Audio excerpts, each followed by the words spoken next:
Vinod sir இயக்கத்துல Vijay sir நடித்திருக்கும் திரைப்படம் தான் ஜனநாயகன். இந்த படத்தை கேவிஎன் புரொடக்ஷன் நிறுவனம் தயாரித்திருக்காங்க. பொங்கலை முன்னிட்டு கடந்த ஜனவரி 9ஆம் தேதியே இந்த படம் ரிலீஸ் ஆக வேண்டியிருந்தது. ஆனால் படம் ரிலீஸுக்கு சில நாட்களுக்கு முன்னாடி படத்திற்கு தணிக்கை சான்றிதழ் கொடுக்க முடியாது. காரணம், சில அதிகாரிகள் சில காட்சிகளுக்கு ஆட்சேபனை தெரிவித்திருக்காங்களாம். எனவே படம் ஒரு தணிக்கை செய்யப்பட வேண்டும் அப்படின்னு தணிக்கை வாரியம் சொன்னதால அதிர்ச்சி அடைந்த தயாரிப்பாளர் நீதிமன்றத்துல வழக்குமே தொடர்ந்தார். அதன் பின்னர் ஒரு மாத காலம் வழக்கு உயர்நீதிமன்றம், உச்ச நீதிமன்றம் அப்படின்னு மாறி மாறி போச்சு. தயாரிப்பாளருக்கு ஆதரவாக தீர்ப்பு கிடைக்கல.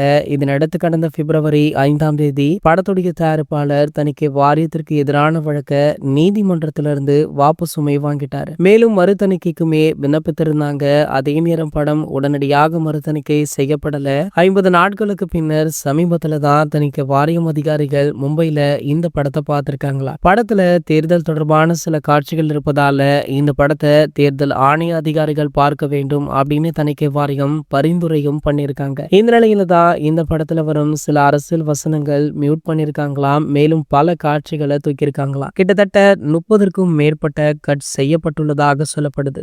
அப்போதுதான் படத்தை ரிலீஸ் பண்ண விடுவோம் அப்படின்னு சொன்னதால வேற வழி இல்லாமல் ஜனநாயகன் திரைப்படத்துல இருந்து 30 காட்சிகளை நீக்கியிருக்காங்க. ஆனா படம் ஓடிடில ரிலீஸ் ஆகும் போது முழுவதுமாக ரிலீஸ் ஆகும் அப்படின்னு சொல்லப்படுது. மேலும் பாத்தீங்கன்னா இந்த திரைப்படத்தை வர தமிழக சட்டமன்ற தேர்தலுக்குள்ள ரிலீஸ் பண்ணலாம் அப்படின்ற முனைப்புல தளபதி விஜய் அவர்கள் அதிரடியாக செயல்பட்டு கொண்டும் இருக்காரு. ஆகையால பாத்தீங்கன்னா அடுத்த வாரம் இந்த படம் ரிலீஸ் ஆக வாய்ப்பு இருப்பதாக சொல்லப்படுது. இது போன்ற சினிமா செய்திகளை பத்தி நீங்க உடனே தெரிஞ்சுக்க நம்மளுடைய சேனலை மறக்காம சப்ஸ்கிரைப் பண்ணிக்கோங்க.